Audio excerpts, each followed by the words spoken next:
you very much, everybody. Mixed doubles 2.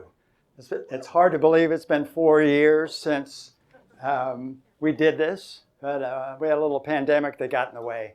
So can I get a show of hand about repeat offenders? Look at all this. This is fantastic. Wow, thank you very much for coming out in this weather. So mixed doubles 2, we have 4 sessions this time. We had 7 last time. The last one got canceled because of COVID. But we'll start off tonight. I have a couple of thank yous. Sponsors make a big deal and make a big difference for us. Dent doesn't make a penny doing all this, and it's a free event. So please give a round of applause to the Thomas S. Keenan Institute for the Arts and the Winston-Salem Foundation. Make it all possible. All the presenters get honorariums for their presentations, which is fantastic. So that's super. Tonight's pairing. Before we get to that, just a little bit of info about the series itself and how we set it on up. So we have 2 presenters each evening for 4 consecutive Thursdays. Each presenter does no more than 20 minutes, and I'm going to cut them off. You'll see.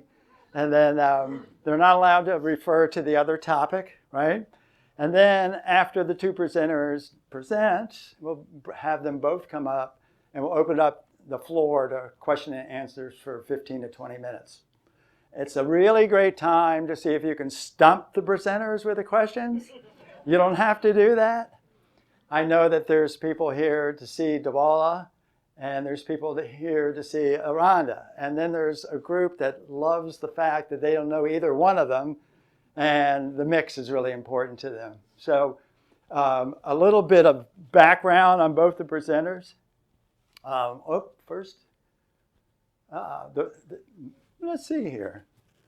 Did I miss something? I did. Okay. What's that?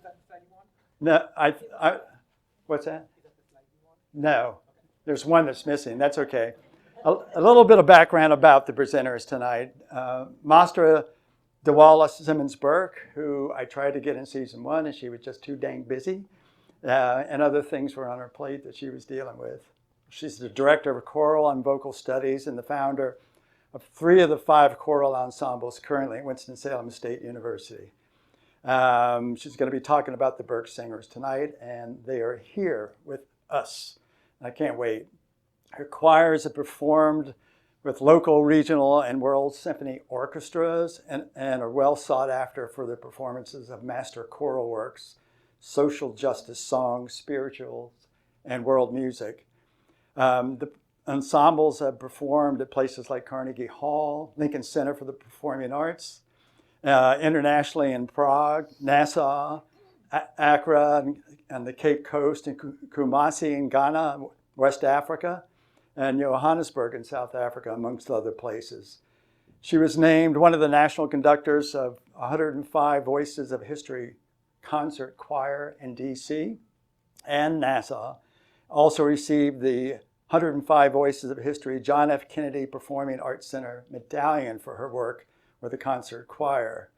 And was appointed the National Choral Coordinator and one of 3 national conductors who lead the 105 Voices of History concert choir in their inaugural performance at the Grand Ole Opry, of all places. The first of its kind. Wow. The other presenter who we have tonight from Wake Forest University is Dr. Aranda Jayawikrama. Did I get that close?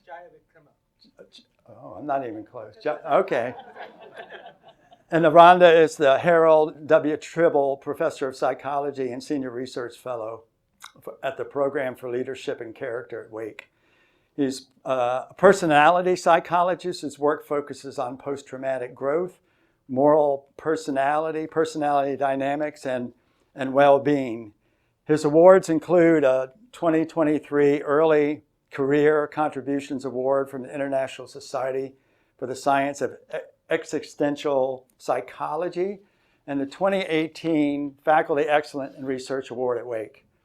Also, the 2015 Rising Star Award from the Association for Psychological Science. His work has been profiled in the New York Times, the BBC, The Guardian, NPR, Los Angeles Times, and many others. So those are two fantastic presenters kicking off season 2. So I'm going to turn the floor over to our first presenter, Maestra Dawala Simmons-Burt.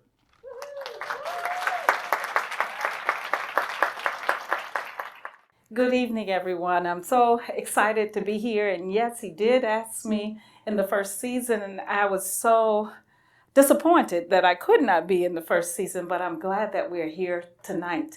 So I want to do a little introduction about one of the ensembles that we have at the university, named after yours truly. I did not name the group. I would not have been so vain to do that. But actually, this group was formed as a result of the choir being invited to a corporation here in the city, which will remain nameless. And we were asked to come and perform. And it was a luncheon, an international luncheon at that. So during the invitation, I asked the person who asked us to sing what countries were represented, because I was just trying to get a feel for what kind of repertoire we would put together for this international event. So what I decided I would do is to get a little bit of the national anthems of every country that was there and do a medley.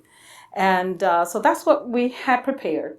And we got there, and I met the person to whom I spoke with, and she came out and she said, "This is the way you should come in because of the setup, and it would be easier for you to just get right on the risers."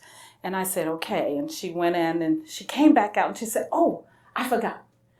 Don't sing any of those Negro spirituals." What the? Yeah, what the? And so I've had many, many years to learn how to fix my face. So back then, I didn't do that so well. But I mean, she didn't see it because she quickly turned around and went in. And I made a decision right then and there. I told my students to get on the bus. And we returned to the university. Now, you clap now, but I don't. That was the beginning of my social justice inner self at that point. But what I did do, I called my dad, my papa, and I said, "I think I've just lost my job." And he said, "What did you do?" And I told him. He said, "Oh, no, I doubt that you lost your job for that." I said, "I don't know, because this company gives this university quite a bit of money. And you just don't do those kinds of things." So, but only there was a student who was up front with me, heard that conversation. We got back on the bus. The other students knew to be quiet and not to ask me a thing, because they had no clue why they had worked on this thing and they didn't get to do it. They knew I was upset about something. And so I went into my office, and the student knocked on the door, and I said, "No, I just can't talk to anybody right now." And they said, "No, you want to talk to me." So I let her in, and she said, "Have you ever heard of Sweet Honey in the Rock?" And I said, "No, I had not." So she said, "Well, I heard the conversation, and I think we ought to form a group that speaks to injustices. Because what I heard was an injustice to our people. She didn't even trust your musical brilliancy," is the word that she used, "that you could prepare something that would be appropriate. Not that a spiritual would have been inappropriate, but still." And I said, "Yeah, I appreciate your suggestions." I said, "But I probably won't be here much longer to do anything about it." So she said, "I don't know." She gave me the CD. She never got that CD back. Because, of course, many of you have heard of Sweet Honey in the Rock and the messages that that group gives, because they've been here in this city many times.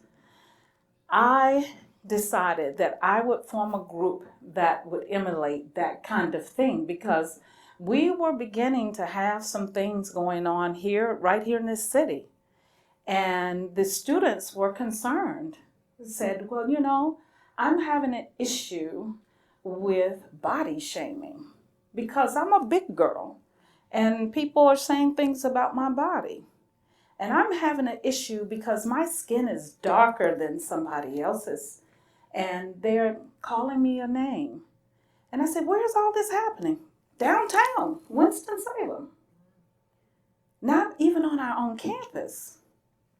So I said, well, what should I do about it? If you are not an educator, if you are, then you'll probably be the first person to say amen. Our students teach us so much every day. And I think that's why I like being an educator, because I learn every day. And they help you to figure it out, even in music. And it's easy to speak about that. So Brook Singers, if you would come up, please. So we've prepared a piece. Actually, that is a Sweet Honey in the Rock piece, but it also has some things that they've put in it. And do I have permission to do that? Yes, because I talked with Bernice Johnson Reagan, and she gave me the okay to insert some of those things. She actually said, I wished I had thought of that. I said, but you gave the foundation. So ladies and gentlemen, the Winston-Salem State University Burke Singers.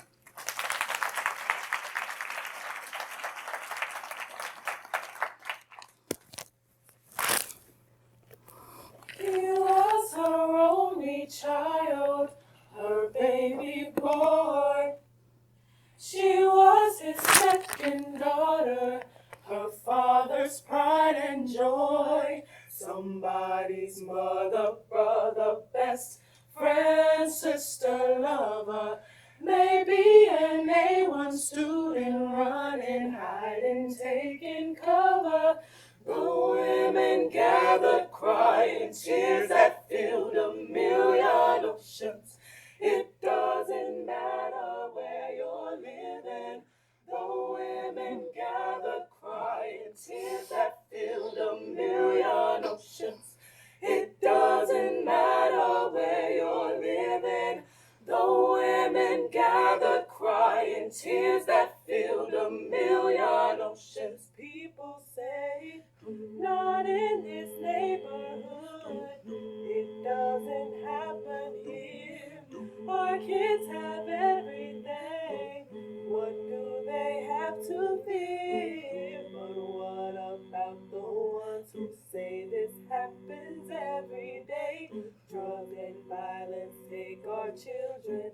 How much more death can come our way? The women gathered, crying tears that filled a million oceans.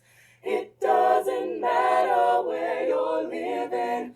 The women gathered, crying tears that filled a million oceans. It doesn't matter where you're living.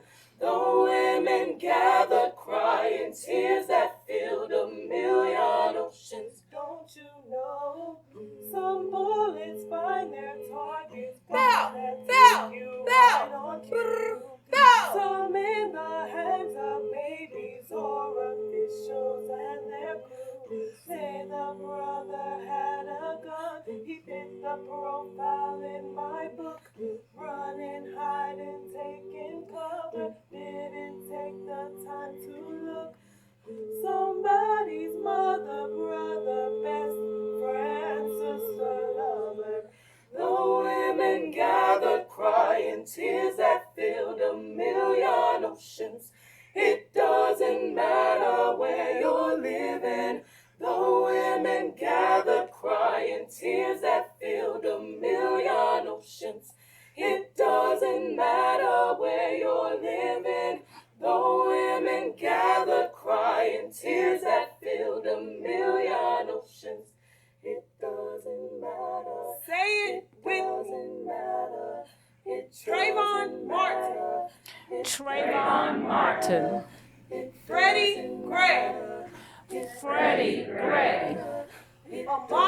Aubrey, Ahmaud Aubrey, Eric Garner, Eric Gardner, George Floyd, George Floyd, Sandra Bland, Sandra Bland, Maya Hall, Maya Hall, Helen Jones, Helen Jones, Breonna Taylor. Breonna Taylor. I can't breathe. Please help me. It doesn't matter. It doesn't matter. It doesn't matter where you're living. Ma'am, hands where I can see them. Please step behind the line. Ma'am, I need you to back behind the line for me. Ma'am, hands where I can see them. Ma'am, I need you to back behind the line. Everybody behind the line.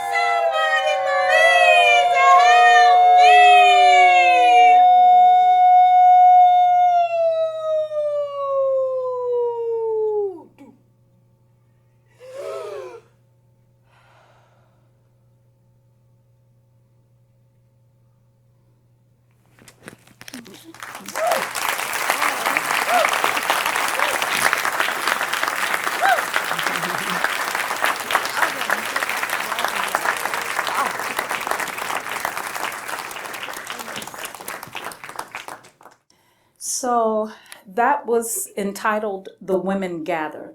That particular song was written by Sweet Honey and the Rock as a result of one of Africa's sons who came to the United States to be educated at Harvard University, had succeeded in getting his degrees and became a broker, had done so well actually on Wall Street that he decided to reward himself.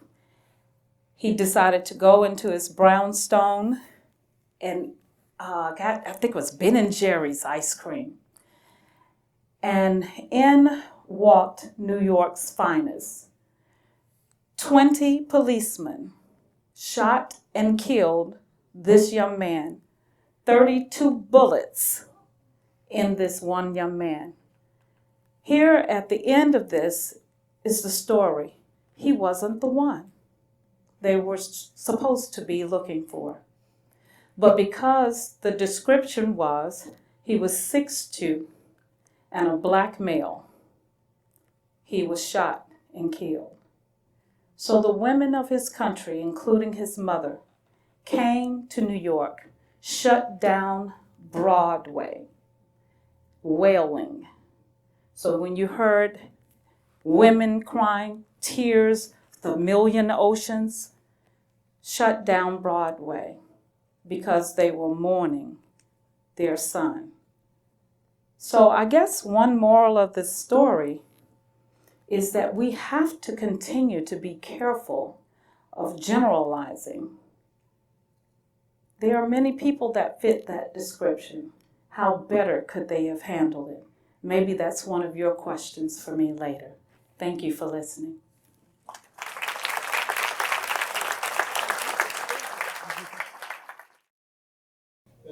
Thanks so much, David. Thank you so much for the invitation. Good evening to all of you.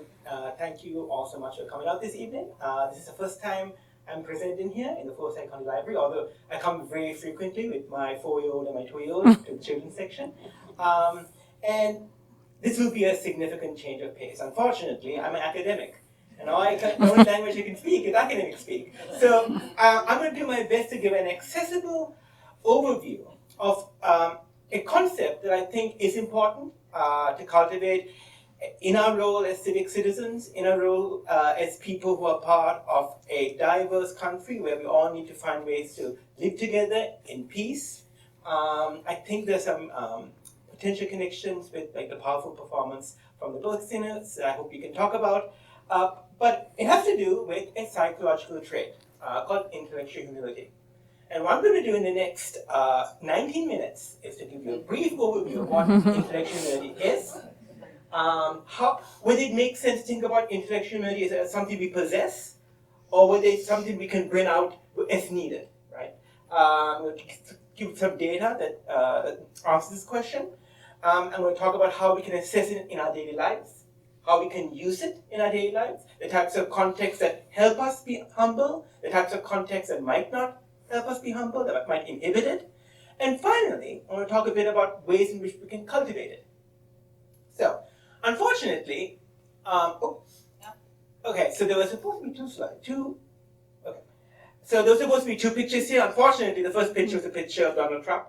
But the point is that, right, we currently live, not surprise, big surprise, in an age of deep polarization, right, where, very broadly speaking, there are two sections of the country that think very different things about the future of America, right? You have, broadly speaking, you have one person who talks about America in terms of, tradition and a country full of promise. And you have another person talking about America as a corrupt, failed nation that only can be lifted up if that person is put in charge of it, right? So that's very glib and simplistic. But the point is that we live in an age of polarization that's probably greater than maybe the area of the Civil Rights Act in the late 1960s.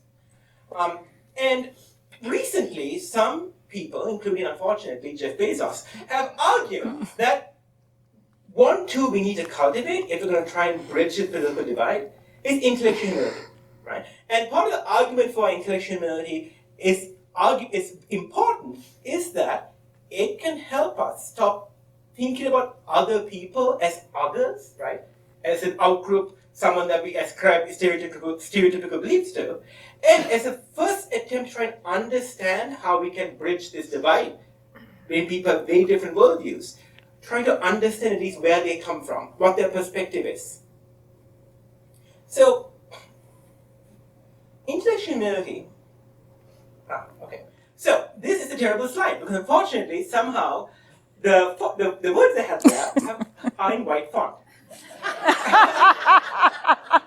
Go me. I swear to you, they were in black font. So, modern traditions in philosophy argue that the core of being a wise person, right, the core of being someone who has a good understanding of how the world works, who is able to deal with life challenges successfully, who's able to pass on knowledge to future generations, a core component of that is intellectual humility.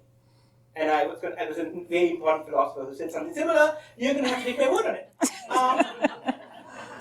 Right. Also, seems like there's supposed to be something like that. Let's ignore that. The definition of intellectual humility involves being humble about knowledge, or being humble about the possibility that you may not know everything. Which you think about is kind of hard. Right? It's hard for me. I don't know about you. An additional component of intellectual humility, not just the fact that I might be wrong. It's important, I might be wrong. But also acknowledging that someone else might have something of value to teach you. Mm-hmm. So I'm pretty certain the next slide's going to look terrible. Let's see how it goes. It didn't. Okay. This is complicated, but this is a very simple model. This is a model depicting what intellectual humility is. At the center, in the black circle, is recognition of one's own intellectual limitations. That's the definition of intellectual humility. Recognizing you could be wrong. Recognizing that you shouldn't be a know-it-all. Now, the components of this involve reflecting on that and being aware of the fact that you might not know anything. That's me. Might not know everything. But also acting on that, right? Being able to acknowledge other people. Look, I don't know everything here. Tell me, what is your perspective? And also seeking out information from other people. So there's very much an interpersonal element of this, right? It's not just me thinking that I don't know everything. Because I might think that, but not be curious enough to go out and engage with other people. So another component of being intellectually humble is reaching out and talking to other people. Reaching out to people with different perspectives, different experiences. So, this is a measure that we developed a few years ago. It's an 11-item measure of intellectual humility. The idea here is that if you answer each of these questions with a I completely agree, which is like a 5 on a 1 to 5 scale, that's the indication that you're high on intellectual humility. And This is the distribution of responses that we got from a large study of community members in Winston-Salem. So what this tells us is that there are some people who rate themselves very high in intellectual humility, there are a fair number of people in the middle, and then there are some people who rate themselves really low. In other words, some people differ, right? Some of us are good at being intellectually humble, some of us are not so good. If you think about your friends and family members, you probably can fit them in on this distribution. Now, if you are interested in taking this measure, this is a QR code. I'll give you like 10 seconds just to download the QR code. It takes you to a survey where you can fill out the learning questions for yourself. And if you do this today, I might send some statistics to David telling him, this is how intellectually humble your audience was last night. Give you a second.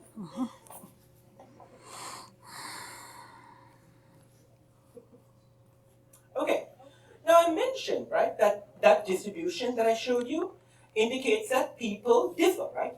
It's a bit like how people differ in how extroverted they are or how nice they are, right? Some people are nicer than others. Some people are more extroverted than others. Now, if you're high in intellectual humility, that sounds great, right? But if you're low in intellectual humility, you might think, well, that's not great, right? Am I stuck being low in intellectual humility? Well, it turns out, and I'm going to sort of refer to some research on personalized psychology that I worked on in part with my colleague, Will Fleeson. So it's true that people differ from each other, but it's also true that we differ from ourselves. And by that I mean from context to context, whether you're at work or with your family or with your friends or in a meeting with your boss that you didn't schedule, your personality is going to be very different. So, unfortunately, it seems like my slides have gotten a little wonky, just like these pictures here. So this is faces of Mark Zuckerberg. But the point I want to make here is that you can tell, right, that Mark Zuckerberg's subjective experience, each of those pictures, is very different from each other. In other words, what's happening here is that Zuckerberg is exhibiting or manifesting different aspects of his personality.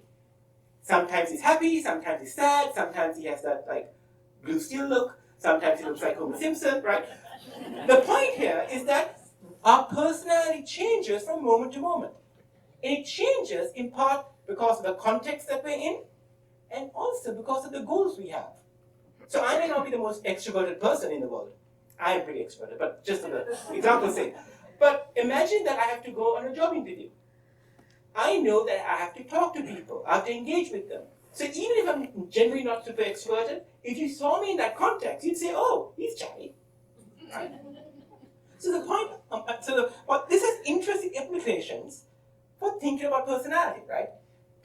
When I was talking about personality earlier, when I told you that, oh, you're on different areas of distribution, that implied a static, fixed idea, right? That I am who I am. Quoting Popeye, right? But I'm not going to change, right? This is who I am. Whereas the reality, and this is backed by psychological science, is that our personalities are constantly changing and evolving, right? In part because of the people that are in our context, but also because of the goals that we're trying to enact. So, given that our personality changes from moment to moment, what does that mean for intellectual humility? Now, I'm going to skip this slide because this slide only makes sense if the figure was there, and the figure isn't there. So, goodbye that. Also this figure is missing, but I'm just going to mention here that this distribution is the distribution of a single person's manifestation of intellectual humility. And as you can see, it's really, really close to the distribution between people. So the lesson here is that, fine, on average we might vary in our intellectual humility, but if you look at the individual person, they vary just as much. Now, you might think, why is this important? Well, it's important because if in principle we can be higher on intellectual humility in some contexts, that means we could potentially be high in other contexts as well. Right? So this opens up the possibility for improvement, for intervention. Now, we did some research trying to figure out what are the contextual features that predict being intellectually humble. One is that if you're in a discussion, interpersonal discussion, that you see as a disagreement, that you see has been charged with negative effect, not surprisingly, you're not going to manifest much intellectual humility. It's going to be hard, right? Because you're having mostly a defensive negative reaction to the experience. Conversely, if you see the other person you're talking to as someone of good character, that makes you more likely to be intellectually humble. Interestingly, it turns out that intellectual humility is associated with tolerance for people who have different worldviews. It's associated with being open-minded. And it's also associated with being curious about the world. And for those psychologists of you in the room, those correlations are pretty strong. So, we vary from context to context just as much as we vary from person to person, which is good news. We also have some insight about the context that matter, who we're talking to matters, and whether we feel safe in that conversation matters. Mm-hmm.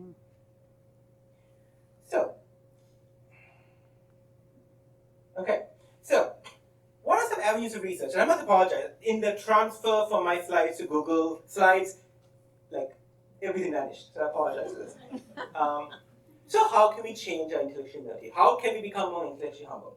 We have some research, and you can't see it, but there's research there. We published a study a couple of years ago led by my postdoc, Sarah Mendonça.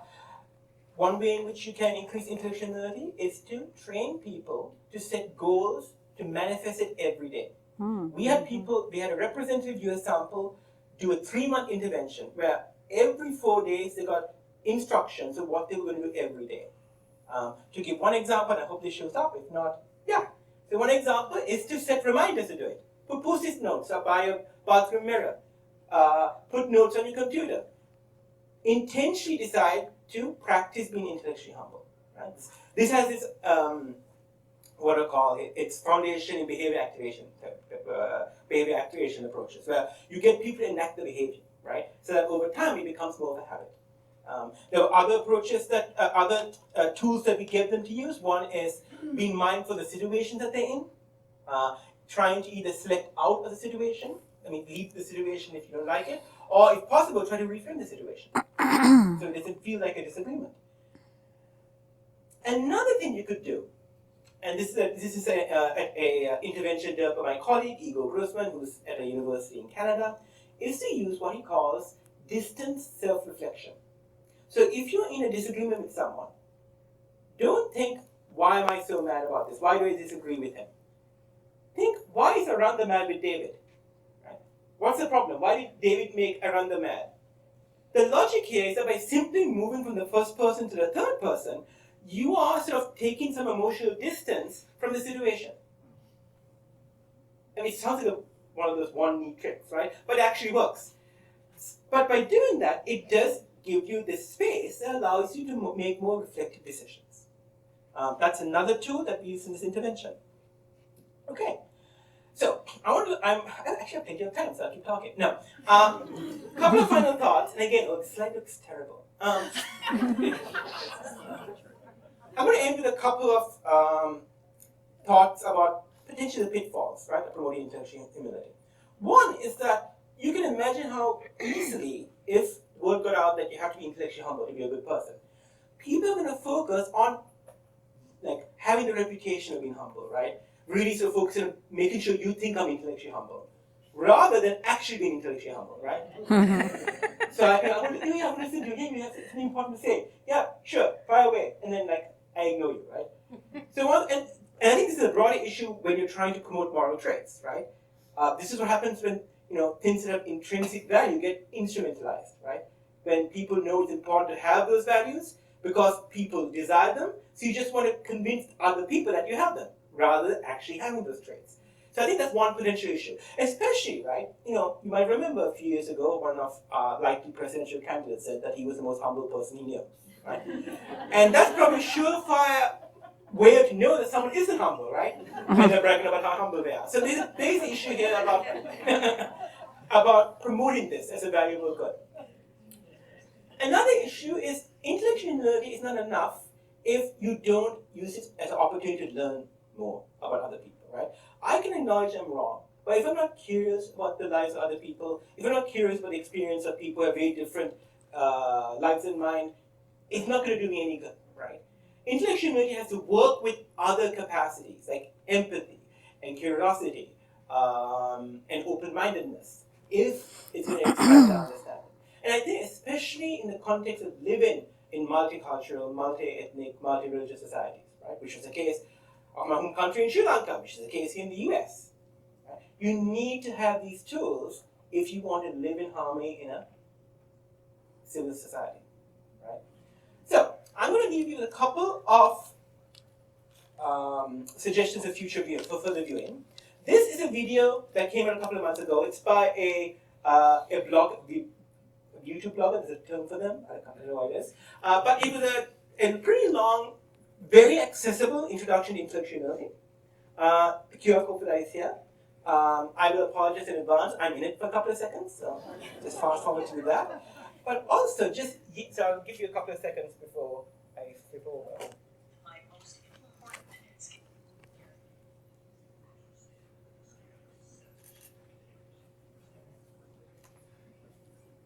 This just came out yesterday. So JSTOR Daily just put up a series of articles and a podcast series about intellectual humility. And some really interesting episodes. There's one really good one about intellectual humility in AI. There's another really good one about how you can use intellectual humility in your life. I think like 8 episodes, I'm not sure, but this just came out yesterday. The QR code to the site is up there.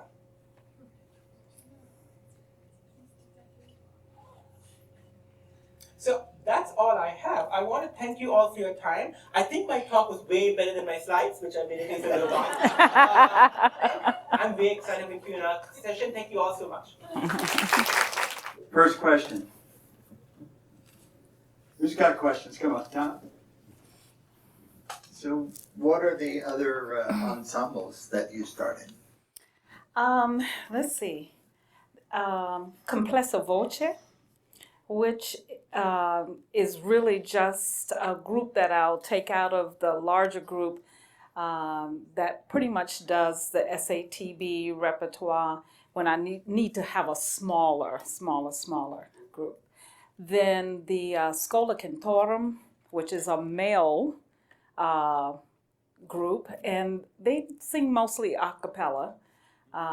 And actually, I need to change the bio of the Berk Singers because the bio states that the Berk Singers is a female a cappella group. And I need to change it on the web page. It started out in 1995 as a female a cappella group, and now we have a male in our group. Stand up, Dewan. So what it should say, it is an ensemble of treble voices. Dewan is a countertenor. So he sings, but you also heard him sing bass, I think, sometimes. But technically, as a classical singer, he's a countertenor. Let me see. There's one other one. Who did I have? Who? Okay. A Mazwi treble. And so that group used to be called the Singing Divas. And I had to change the name of that group. Why? Because Dewan is in that group. Because he sings in the treble voices. So we have to, in this world of sensitivity and recognizing a lot of things that are different and changes and all of that, we need to have the names of our group reflected, to those changes. And so we can't just say a women's ensemble or when you've got a male that's also singing in the treble voices. So Amazwi treble is just a cool name, African name that says treble singers. That's what that means. And then the Schola Cantorum is just a cool way of saying men singers. There's always one person in there. When I first met you and was thinking about the topic, and as soon as I read about it, I thought, this is wonderful. I want to know more. But when you and I first met, I sat down, I said, it seems as though intellectual humility has a lot to do with stopping the speech and actually opening up the ears and listening Because if you're talking all the time, you can't hear. And I'm wondering if you could talk about that a little bit. Yeah. Well, so I think, being intellectually humble is easy to do in certain contexts, right? Like when when you're aware that you don't know anything, right? I think I'm a professor, right? And it's very easy for me to say I'm the expert, right? Just jabber on about like what I think intellectuality is, right? What I think is important, right? Go meta for a second. But I think, one thing I've learned over the years, and this might be true for many of you, is that the more you learn about something, the more you realize how little you know about it, right? I remember when I got my PhD, right? I thought it was really fancy, I'm smart now, right? I can put those initials before my name, right? And then the more I got into my research, and the more I sort of learned to, got into a topic, I just realized, oh my God, I don't really know very much. And to be honest, right? Some of you might think I'm smart, right? I'm not, but the truth is that I know a lot about one small area, right? I know something about one small topic in a sub area of psychology. Beyond that, I know something, right? But I'm not an expert. So I think when reflecting on how we can become more intellectually humble, there might be certain contexts where it's easy, right? Where you feel like I don't know. But I think the hard thing is recognizing that the stuff that you feel pretty confident about, you probably don't know as much as you think either. I think those are the cases where you need to be a little more reflective and do a little more listening. Next question. Well, Maestra Simmons-Burke, I don't have any questions because I'm just dazzled by these beautiful young people. No. And I really want to say that song needs to be heard. It needs to be heard everywhere. And so I hope you are able to get that song out there. What you all did with it was amazing. Thank you. Thank you. Thank you. And Aranda, if intellectual humility is one thing, is intellectual arrogance the opposite of that? Actually, And I have a second part. And have you done any work on spiritual humility? I'll answer the second question first. I haven't done any work on spiritual humility. So in the last couple of months, right, I've done some workshops and some research meetings in Sri Lanka, right? And so Sri Lanka is a country that's multi-ethnic, multi-religious, right? It's a Buddhist majority, and then the Hindu, Christian, and Muslim minorities. And I think this question of spiritual humility is really important, right? Because of the tension that exists between the different religious communities.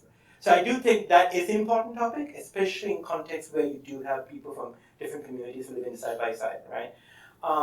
Regards to your first question, intellectual arrogance could be one extreme, but also maybe intellectual diffidence, where I might be talking like I'm intellectually humble, but I actually don't care, right? And if you think about all the themes you have, right, you might have them because your friends have them, or that's what you're supposed to say. And if someone gives you evidence against that viewpoint, you might say, oh, that could be true, right? So it's not as if you're reacting strongly, right? You're not being arrogant, but you may not care. Right? So I would say, intellectual humility, to be fair, intellectual humility you could think of as a midpoint, like the golden mean, because on one extreme you have arrogance, but on the other extreme you have diffidence, right? Like whatever's true. Okay.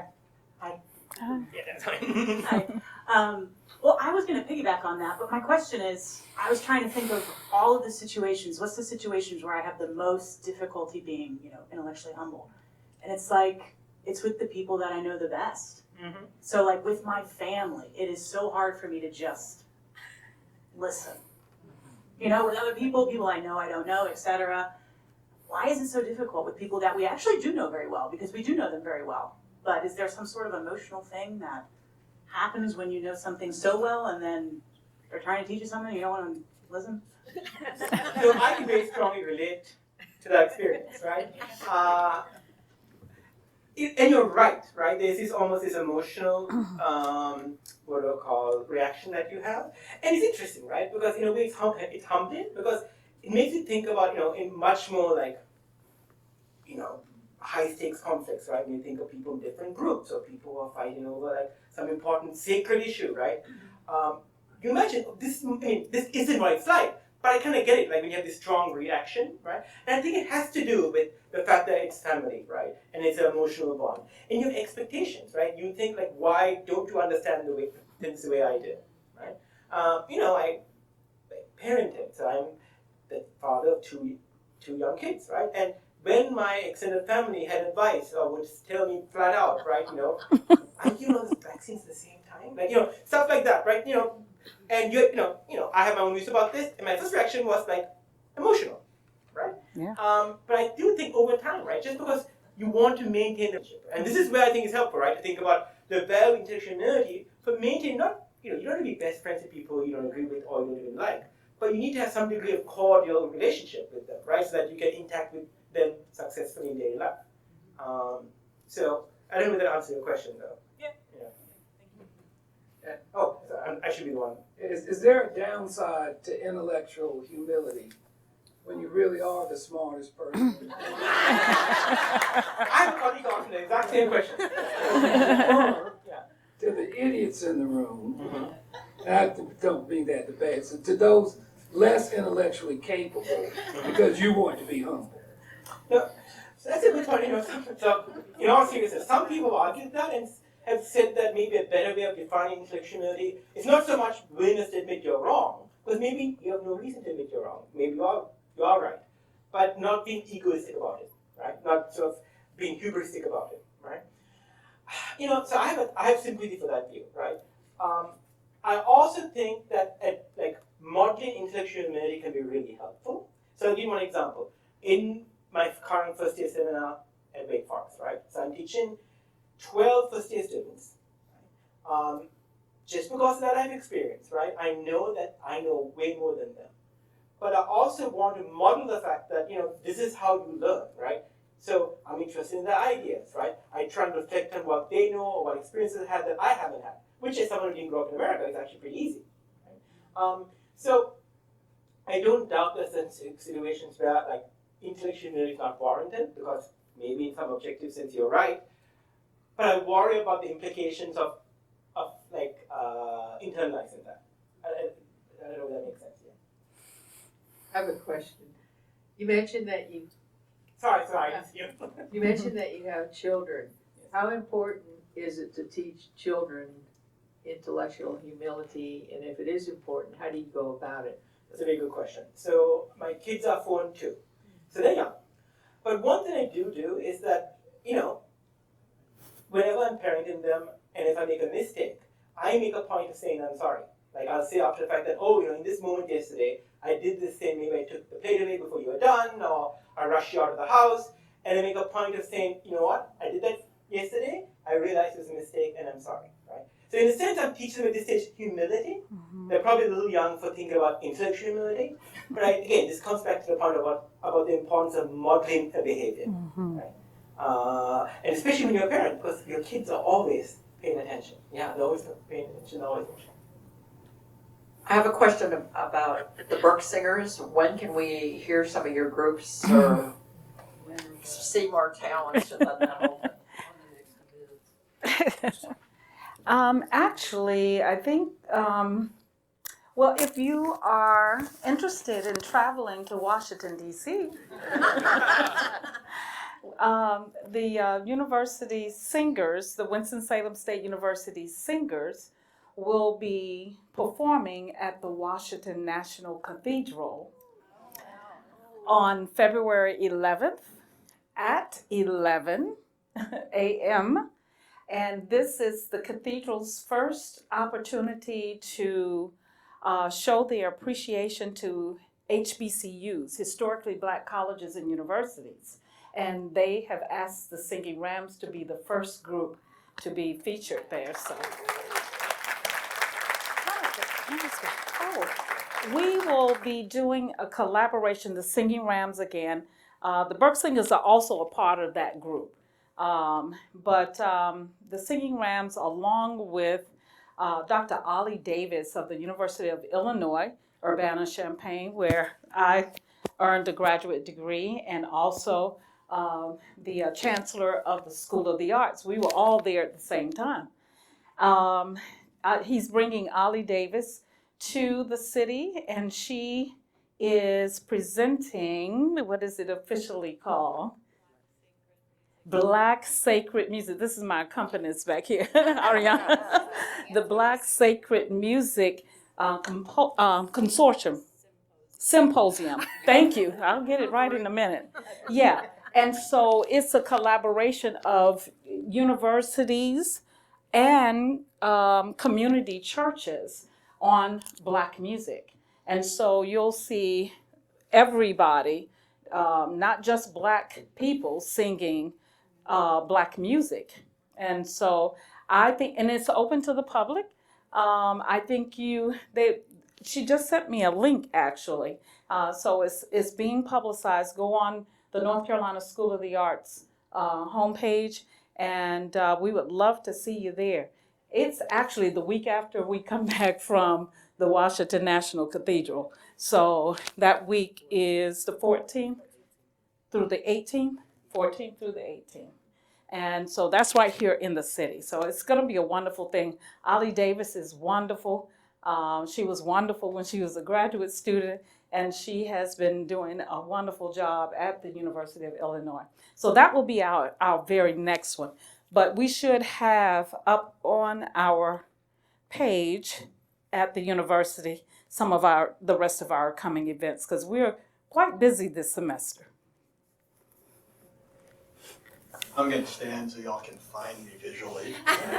And I'm going to try and hit that sweet spot here for both of you. Jeff Bezos, via Rhonda, tells me that humility is the key to change. And he would know because he's a retailer. I don't understand, but that's one of the things we do in America. If we are doing performance, whether that's intellectual performance, creative performance, and we're doing it with humility, but part of our goal is to create change in our audience. How do we really achieve that? Because it seemed to me that humility is really internal and reflective, right? Performance, the fabulous performance here, like I felt something. But if all I'm walking away with is a particular feeling that's inspired by performance, or a particular reflection that's inspired by performance, how do we take it further? Yeah. What might we want to add to those performances to take it further?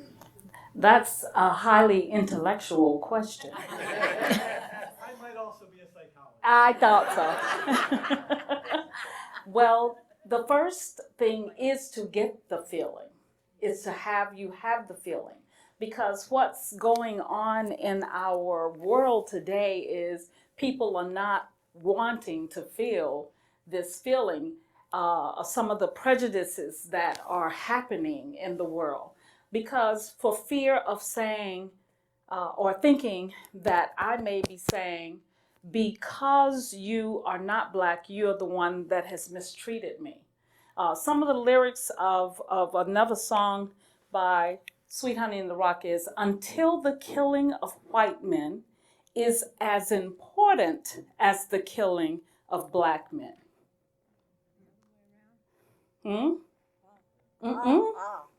No, not the other way around. And that's the thing, when people hear it the first time, they think we're saying that you ought to kill either one. But the line says, the poetry of this is, until it's as important.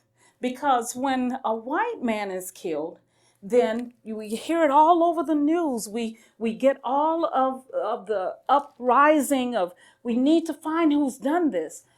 But you heard those names that you repeated. Some of you had never heard those names before. And we could have been still singing names right now. There's been no publicity about it. There's not been any kind of uprising about some of these people. So until it's important, until we treat it the same way, that's all it says, until we treat it the same way, then we're not going to be doing the right thing. So how do we move forward from that? The first thing is we need to get you feeling something. And so if you sat, I would go so far as to say, if you sat here and felt nothing, I'm not going to ask you to raise your hand.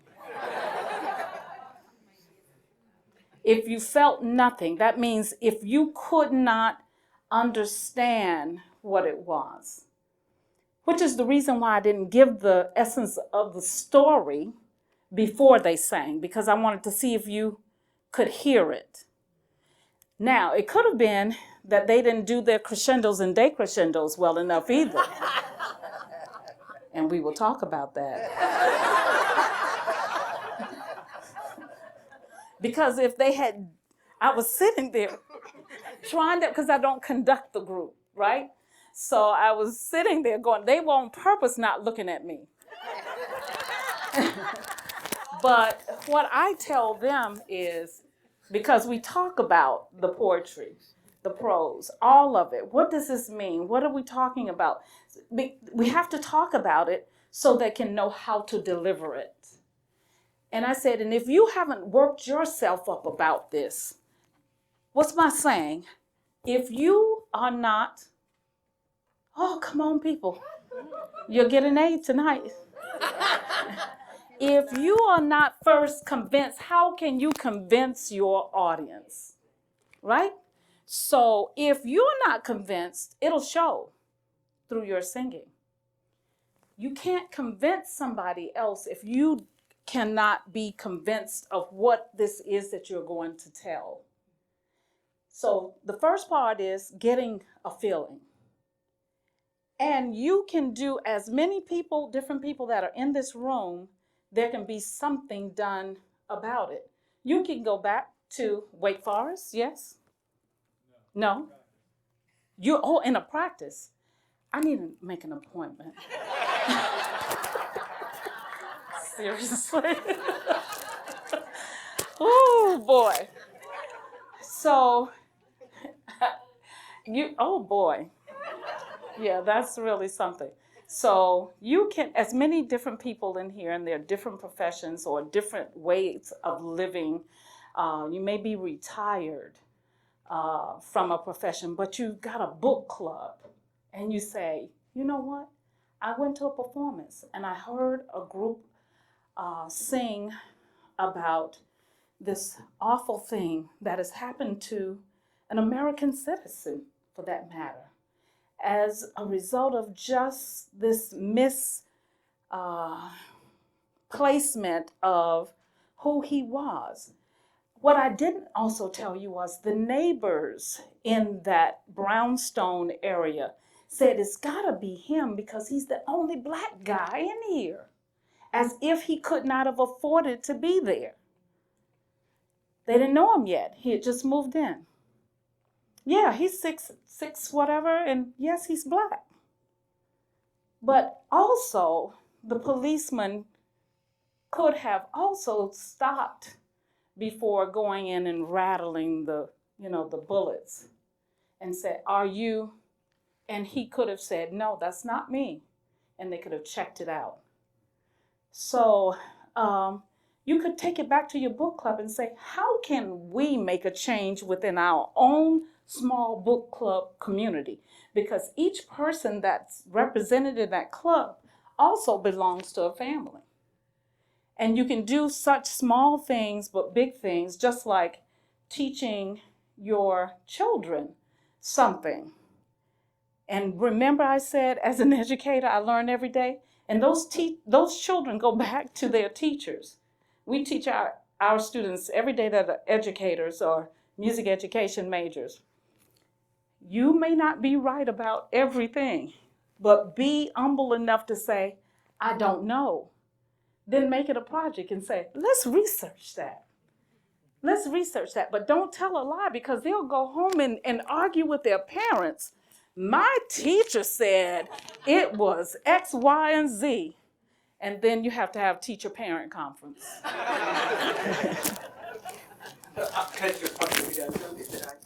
So, Andrew, I think that your question was a very wise one, in partly because you were able to connect the two presentations. But also I think, when we think about what it means to be intellectually humble, right? So earlier I mentioned that there's this important interpersonal component, right? That it's not only admitting that you're wrong and manifesting behaviors, consistent with that, but also seeing other people's perspectives as valuable.